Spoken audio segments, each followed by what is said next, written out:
महिमा झाली बोलाया जिचे प्रसूत प्राप्त श्री जगद्गुरु तुकोबारायांचा अभंग आहे ना. अभंगातून श्री जगद्गुरु तुकोबाराय संतांचं महिमाचं वर्णन करतात. या ठिकाणी तुकोबाराय म्हणतात की बाबा रे, प्रत्येक व्यक्ती जन्माला आल्यानंतर काही व्यक्तीला काहीतरी कर्म करावं लागतं. प्रत्येक व्यक्ती, प्रत्येक जीव जन्माला आल्यानंतर त्या जीवाला काहीतरी चांगलं कर्म किंवा काहीतरी वाईट कर्म करावं लागतं. कर्माचे दोनच प्रकार आहेत, एक चांगलं कर्म आणि दुसरं वाईट कर्म. मग आपण या बोरिवली नगर प्रभाग क्रमांक 1 मध्ये आपलं जे सत्कर्म चालू आहे, जे धर्माचं काम चालू आहे, ते चांगलं कर्म चालू आहे की वाईट कर्म चालू आहे दादा? बोलत चला, चांगलं कर्म की वाईट कर्म? चांगलं कर्म आहे. माऊली, चांगलं कर्म की वाईट कर्म? चांगलं कर्म. मला एक सांगा आई साहेब, बरं का, तुम्ही आई साहेब, आपल्या चोपड्या गावाची सिटी या शहरामध्ये किती लोकसंख्येचं शहर आहे आपलं? सत्कर्म चालू आहे, आपला जो सप्ताह चालू आहे, आपला जो महोत्सव चालू आहे, हे चांगलं कर्म करतोय की वाईट कर्म करतोय? आपण चांगलं कर्म करतोय. मग नाही कमीत कमी 1 लाख, कमीत कमी 50,000 तर पाहिजे होते कीर्तनाला. आहेत का? नाही. का? कारण आपण बिझी तर सर्व गाव बिझी. ओके ना? असं समजूया बाकीचे 50,000 मोदीचे भाऊबंदकी असतील. ओके ना? पण नाही 50,000, कमीत कमी 20,000, नाही 20,000 कमीत कमी 10,000, नाही 10,000 कमीत कमी, नाही 5,000 कमीत कमी, नाही 1,000 कमीत कमी. आहेत का तेवढे? बरं, आपलं कर्म चांगलं आहे की वाईट आहे? पण बघा, काही गोष्टी करत असताना, चांगल्या गोष्टी करतानाच आपल्याला अडचणी येतात आणि वाईट गोष्टी घडत असताना आपले पाय बरोबर त्याच्याकडे जात असतात. म्हणून परमार्थ करत असताना आपल्याला भरपूर अडचणी येतात. कारण कसं आहे, एक संसारिक उदाहरण द्यायचं म्हटलं तर बघा, कडुलिंबाचा पाला माहिती आई साहेब तुम्हाला? पाहिला ना कडुलिंबाचा पाला तुम्ही? बापा पाहिला ना कडुलिंबाचा पाला? मला एक सांगा, कडुलिंबाचा पाला आपल्या शरीरासाठी चांगला आहे की वाईट आहे? कसा आहे? चांगला आहे ना दादा? बाबा चांगला आहे ना? हो टोपीवाले बाबा, चांगला आहे ना? कडुलिंबाचा पाला आपल्या शरीरासाठी चांगला आहे बाय बाबा. मग बाबा तुम्ही सांगा मला, रोज 2-2 किलो खाता का 5-5 किलो खाता? फक्त गुढीपाडव्याला खाता? गुढीपाडव्याला पुरण खाता का कडुलिंबाचा पाला खाता? कडुलिंबाचा पाला खाता आणि मग पुरणपोळी खाता. एवढं 2-2, 5-5 किलो कोणी खाऊ शकतं का? कोणी का नाही खाऊ शकत? तो शरीरासाठी चांगला आहे की वाईट आहे? चांगला आहे. पण त्याचा स्वभाव कसा आहे? कडू आहे, पचायला अवघड आहे. तसा परमार्थ हा चांगला आहे, पण पचायला अवघड आहे आणि करताना अडचणी आहेत. म्हणून इकडे लवकर वळत नाही कोणी.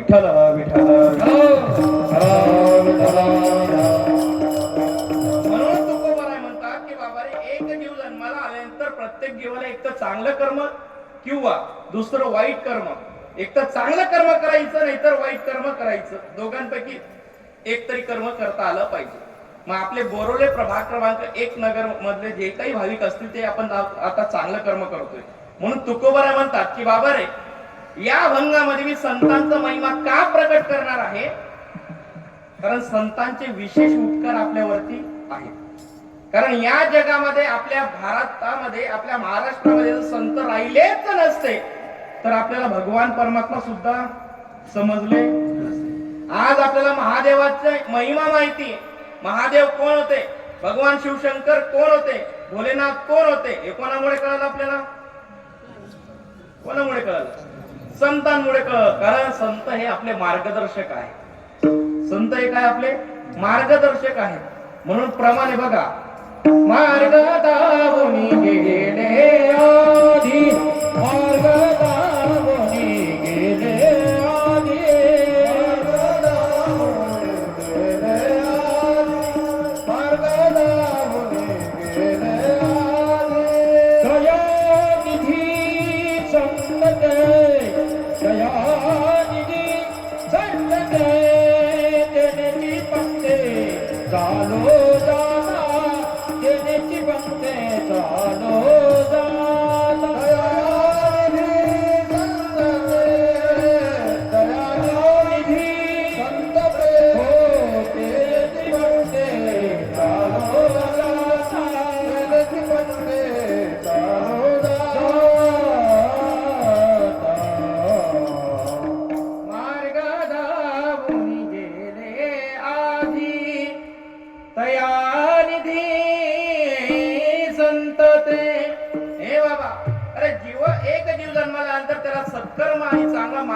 घडवण्याचं काम कोण करत असतं?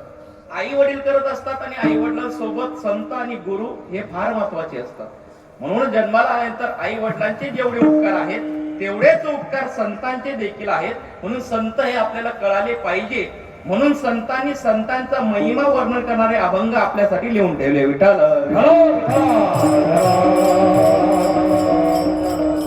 पण संत हे कोणाला कळले? संत हे कोणाला कळले? ज्यांच्या शरीरात विकाराचा अंत झालेला आहे त्यांना म्हणावं संत. पण आपल्या शरीरात विकाराचा अंत झालेला नसतो. आपल्या शरीरात विकाराचा प्रारंभ झालेला असतो. आणि जोपर्यंत आपल्या शरीरात विकार राहतील तोपर्यंत आपल्याला संत घडणार.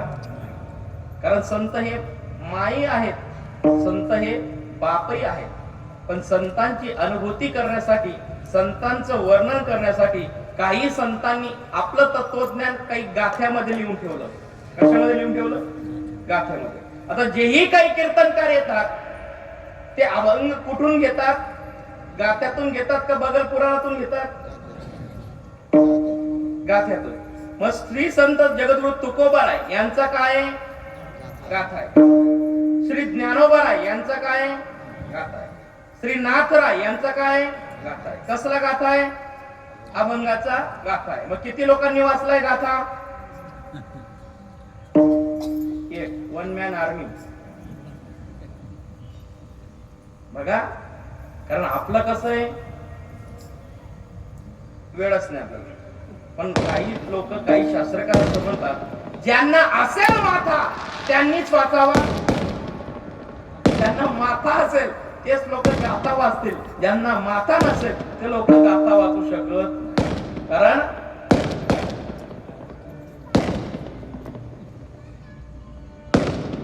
विठ्ठल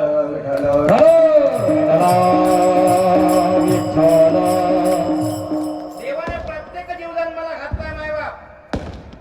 सर्वांना दोन डोळे, दोन कान आहेत, दोन पाय, दोन नाक.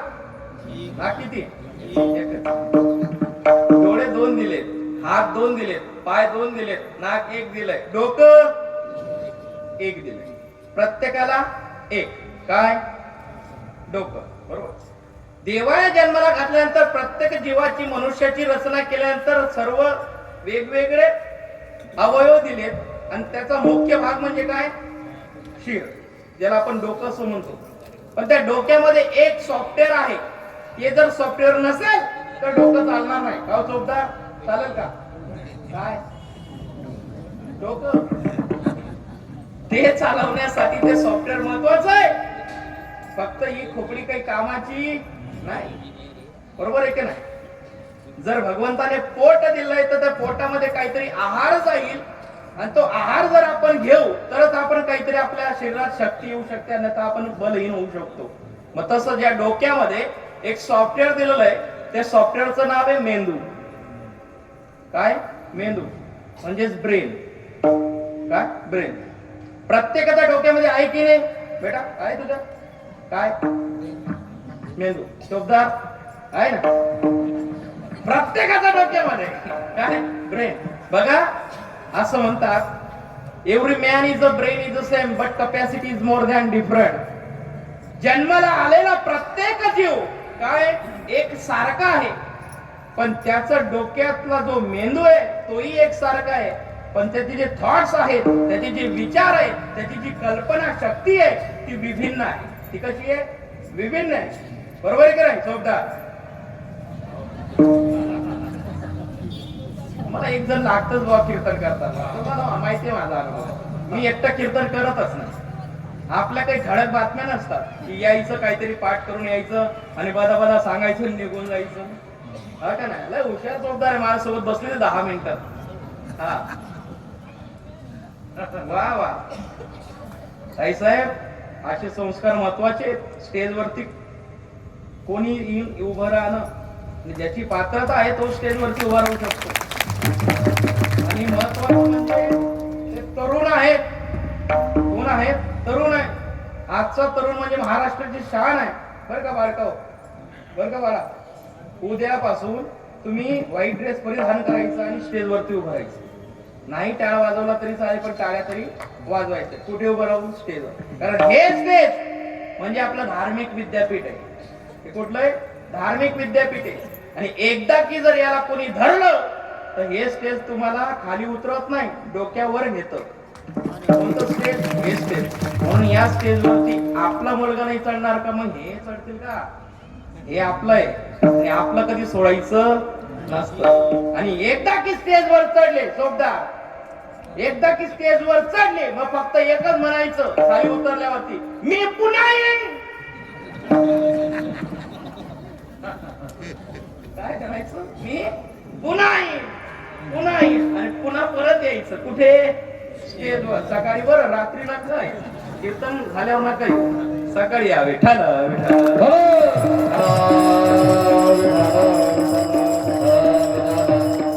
भगवंताने प्रत्येक जीव जन्माला घातला माय बाप, डोकंही प्रत्येकाला दिलं. त्या डोक्यामध्ये एक मेंदू नावाचा सॉफ्टवेअर टाकला, त्याला आपण मेंदू वडा असं म्हणतो. मेंदू वडा नाही, मेंदू असं म्हणतो. काय म्हणतो? मेंदू म्हणतो. मेंदू वडा नाही, मेंदू असं म्हणतो. प्रत्येकाला सारखा दिलेला आहे. बरं, किती किलोचा आणि किती ग्रॅमचा दिलेला आहे? कोणी मोजला का?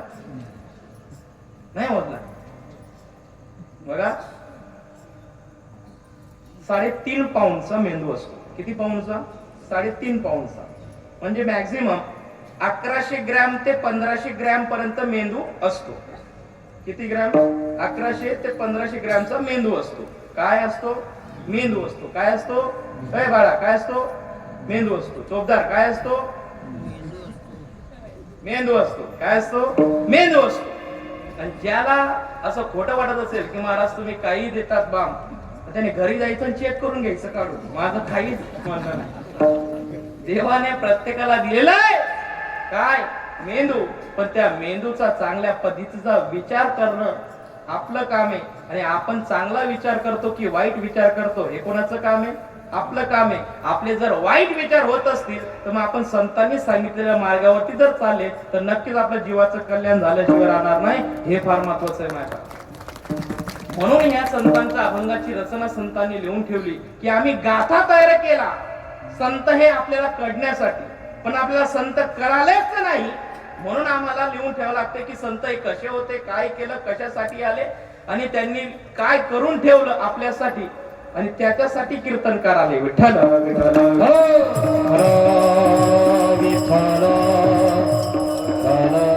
या संत प्रकरणातील हा अभंग आहे. आणि अभंगातून तुकोबरा पहिल्या विषयामध्ये दाखल होतात. आणि त्या विषयामध्ये दाखल होत असताना तुकोबरा म्हणतात, आलिंगन घडे मोक्ष सायुज्यता जोडे. तुकोबरा म्हणतात की आलिंगन घडे मोक्ष सायुज्यता जोडे. आलिंगन घडणं म्हणजे काय? घडणं सोडून द्या, आलिंगन म्हणजे काय तेवढं मला सांग.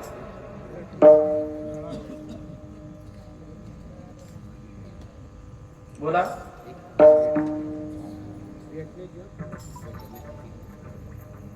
झोपले काय तुम्ही? बोला ना. गळाभेटी.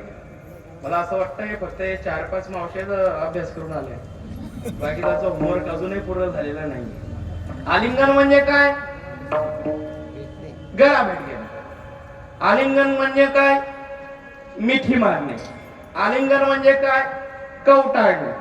बरोबर. जसं आपल्या हिंदू धर्म सनातन संस्कृतीमध्ये एक सण आहे, त्या सणाच्या दिवशी आपण आलिंगन देत असतो. तो सण म्हणजे कोणता? कोणता? विजयादशमी म्हणजेच दसरा. बघा, एवढा सुंदर देश आहे आपला, एवढा छान देश आहे आपला भारत देश. त्यात आपलं महाराष्ट्र एवढं गोड आहे, एवढं विशेष आहे की जेवढे काही सण आहेत तेवढे सण वेगवेगळ्या पद्धतीने साजरे केले जातात. बरोबर आहे ना? इकडं बघा, इकडं तुमचं लक्ष कुठं आहे? तुम्हाला ध्यान किधर आहे? तुम्हाला महाराज इधर आहे. इकडं बघा. विठ्ठल विठ्ठल.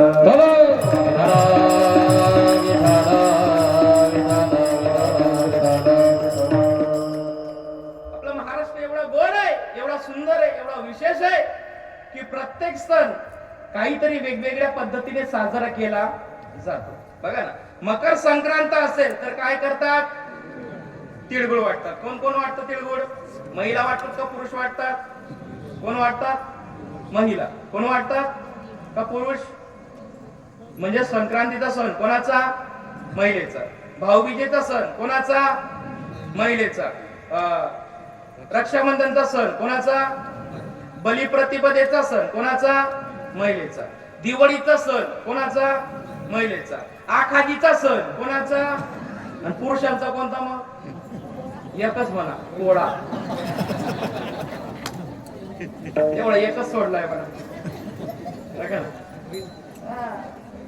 विठाल विठाल.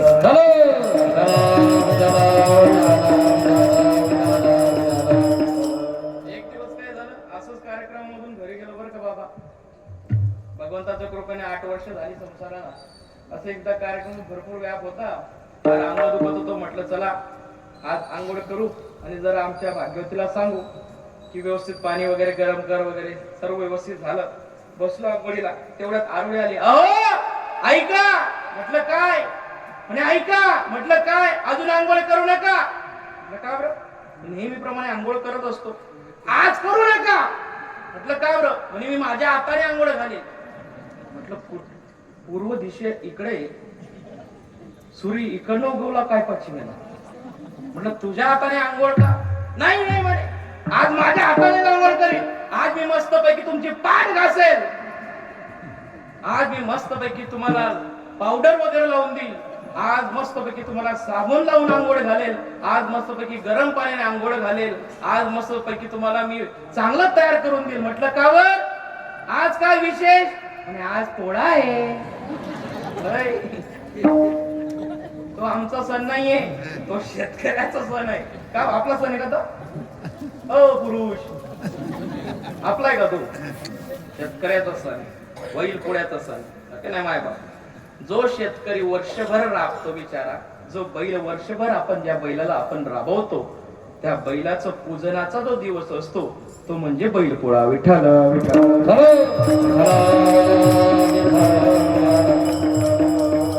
असे काही सण आहेत की त्या विशेष पद्धतीमध्ये त्या सणांची जागृती केलेली असते.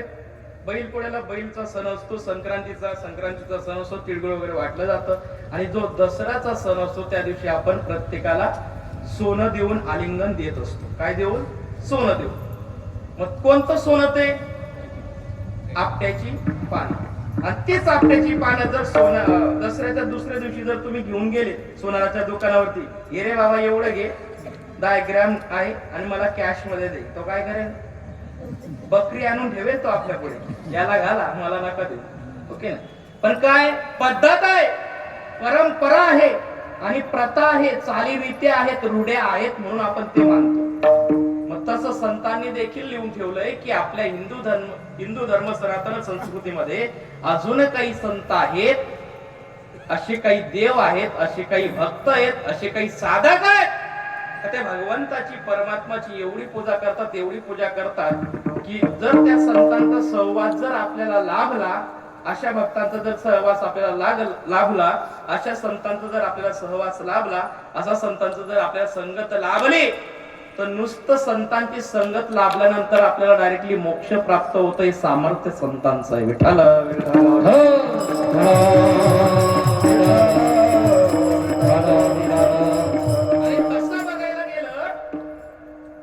प्रत्येक जीवाने संतांचं चरित्र वाचायला पाहिजे.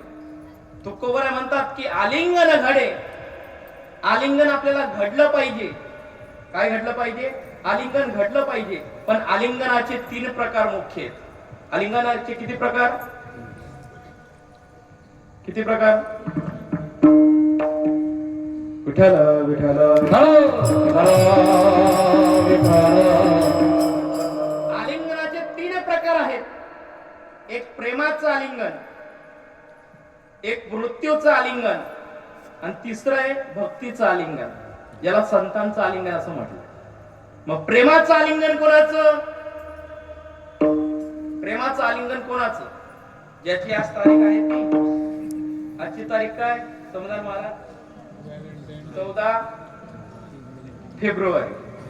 काय आज? कोणता दिवस आहे?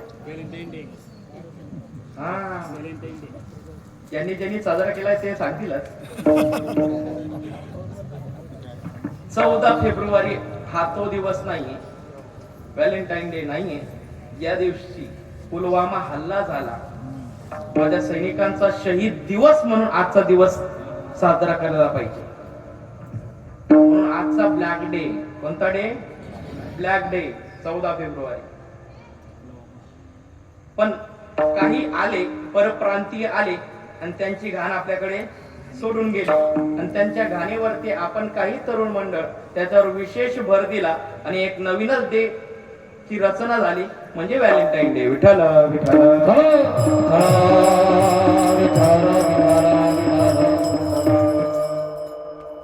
मग प्रत्येक प्रेमाचं आलिंगन, मृत्यूचं आलिंगन आणि संतांचं आलिंगन म्हणजे भक्तीचं आलिंगन. प्रेमाचं आलिंगन म्हणजे आई आणि मुलाचं जे आलिंगन असतं त्याला प्रेमाचं आलिंगन म्हणतात. आई आणि वडिलांचं जे आलिंगन असतं त्याला प्रेमाचं आलिंगन म्हणतात.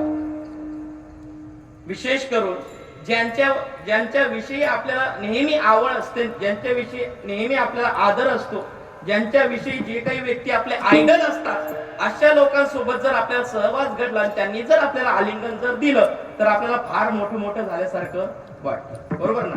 कारण आलिंगन म्हणजे काय? हृदयाचा हृदयासोबत डायरेक्टली संपर्क होणे, याला म्हणतात आलिंगन. विठ्ठल विठ्ठल. प्रेमाचं आलिंगन. प्रेमाचं आलिंगन म्हणजे कोणाचं? आईचं आणि मुलाचं, वडिलांचं आणि मुलाचं. हे काय? प्रेमाचं आलिंगन. दुसरं आलिंगन कोणतं? मृत्यूचं आलिंगन. दुसरं आलिंगन म्हणजे कोणतं? मृत्यूचं आलिंगन.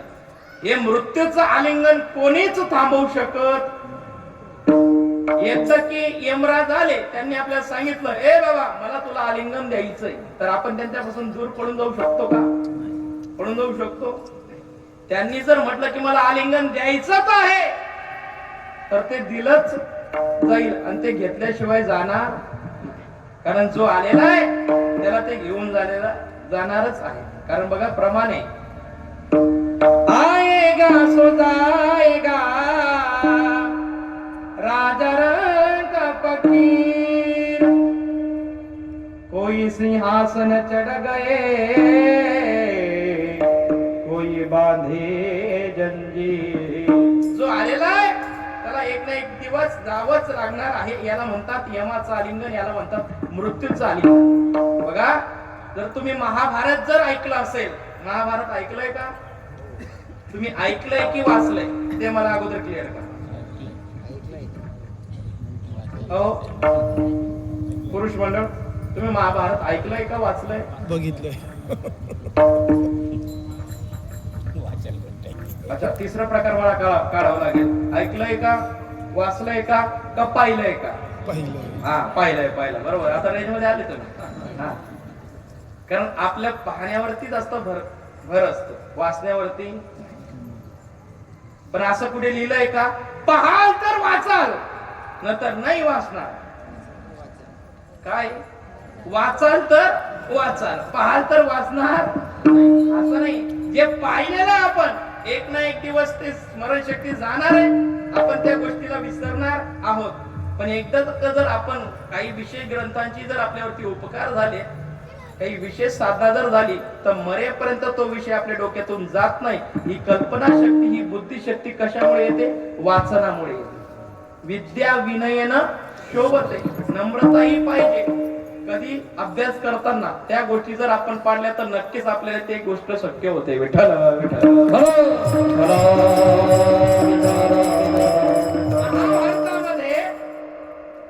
महाभारतामध्ये एक धृतराष्ट्र होता.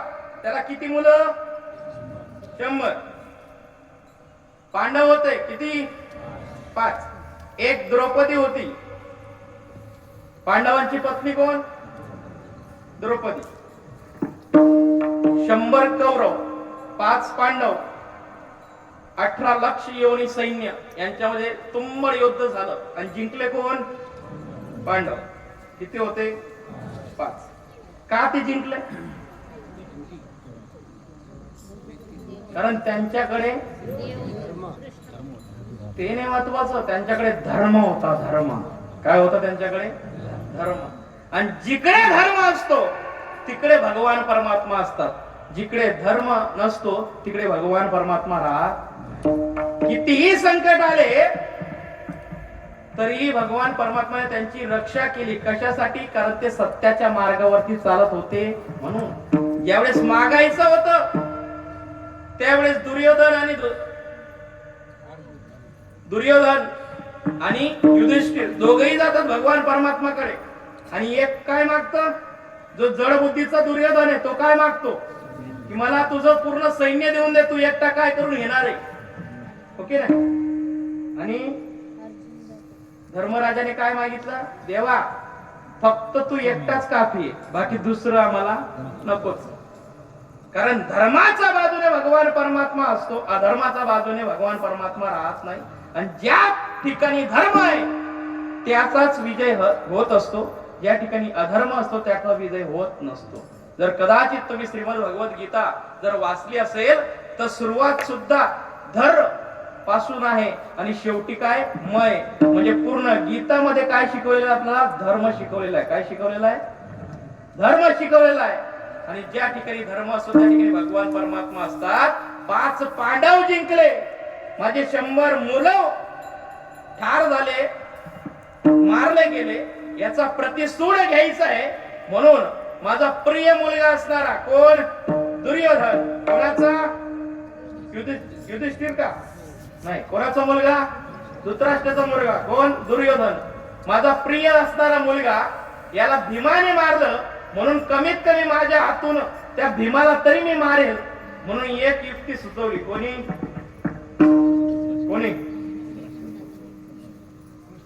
धृतराष्ट्राच्या डोक्यामध्ये एक युक्ती आली. काय?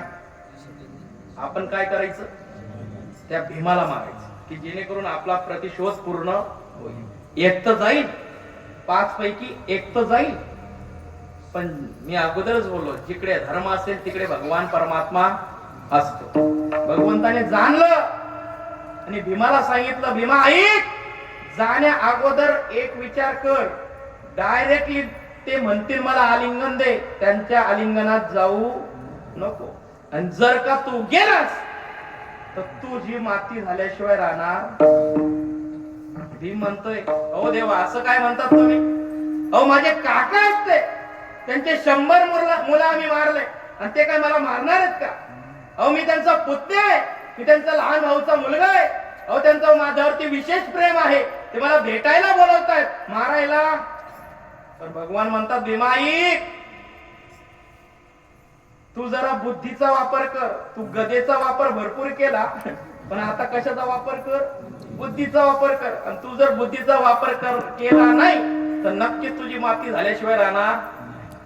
म्हणजे काय करायचं? म्हणजे एक लोखंड लोह पुरुष बनव. एक लोखंडी पुतळा बनवला गेला आणि ज्या वेळेस तू धृतराष्ट्राच्या समोर जाशील अगोदर त्या पुतळ्याला पुढे घाल आणि मग त्याच्या मागे तू जा. तसंच झालं. कारण धृतराष्ट्र हा कोण होता?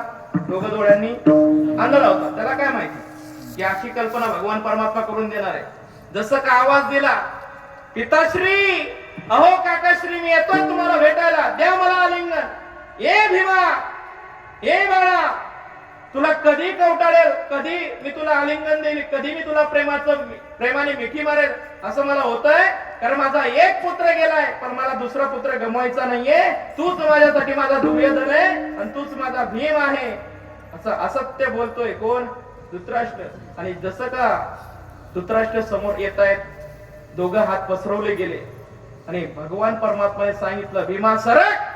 भीम सरकल्यानंतर पुढे लोहाचा पुतळा दिला गेला आणि लोहाचा पुतळाला जशी का मिठी मारली कोणी? धृतराष्ट्राने. काय झालं? पुतळ्याचं राख झाली, राख माती झाली. एवढं सहस्र हत्तीचं बळ होतं कोणामध्ये? धृतराष्ट्रामध्ये. मग त्यावेळेस कळालं भीमाला, देवा देवा बळापेक्षा बुद्धी श्रेष्ठ आहे. कशापेक्षा? बळापेक्षा बुद्धी श्रेष्ठ आहे. आज जर का तुम्ही माझ्या बाजूने राहिले नसते तर कदाचित मला मरण पत्करावं लागलं असतं. म्हणून भगवान म्हणतात की यमाचं आलिंगन म्हणजे मृत्यूचं आलिंगन हे कोणाला टाळता येऊ शकत नाही. ते फक्त भगवंताचं आणि संतांचं हातात आहे. पहिलं आलिंगन म्हणजे प्रेमाचं आलिंगन, दुसरं म्हणजे मृत्यूचं आलिंगन आणि तिसरं म्हणजे भक्तीचं आलिंगन म्हणजे संतांचं आलिंगन. हे संतांचं आलिंगन जर आपल्याला घडलं तेवढी आपली पात्रता अगोदर वाढवावी लागते. कारण काही विशेष असतात, काही अजून विशेष तज्ञ असतात, काही महान असतात, काही महानुभव असतात. आता जर मला वाटलं की मोदींना गळा भेट घ्यायची आहे, शक्य आहे का ते? मला जर वाटलं चला खासदाराला भेटून येऊ, त्यांना डायरेक्टली गळा भेटू देतील का? त्यांच्या खालचे चौकदार आपल्याला अडवून घेतील. डायरेक्ट कुठे? कारण आलिंगन आपण कोणाला देतो? एक तर तो बरोबरीचा असेल तर आलिंगन देतो, एक तर जर आपला स्नेह त्याच्या सोबत असेल, कित्येक वर्षापासून आपली त्यांची गळाभेट झालेली नाहीये, फार प्रेमाचे जवळचे संबंध असतील तर आपण आलिंगन देऊ शकतो. प्रत्येक व्यक्ती सोबत आपण आलिंगन देऊ शकत नाही. मग तसं तुकोबराय म्हणतात, जर संतांची आपल्यावरती कृपा झाली, संतांची जर आपल्यावरती कृपा झाली तर संतांनी जर आपल्याला आलिंगन दिलं तर त्या आलिंगनामुळे काय फायदा होतो? तुकोबराय म्हणण्याच्या आलिंगन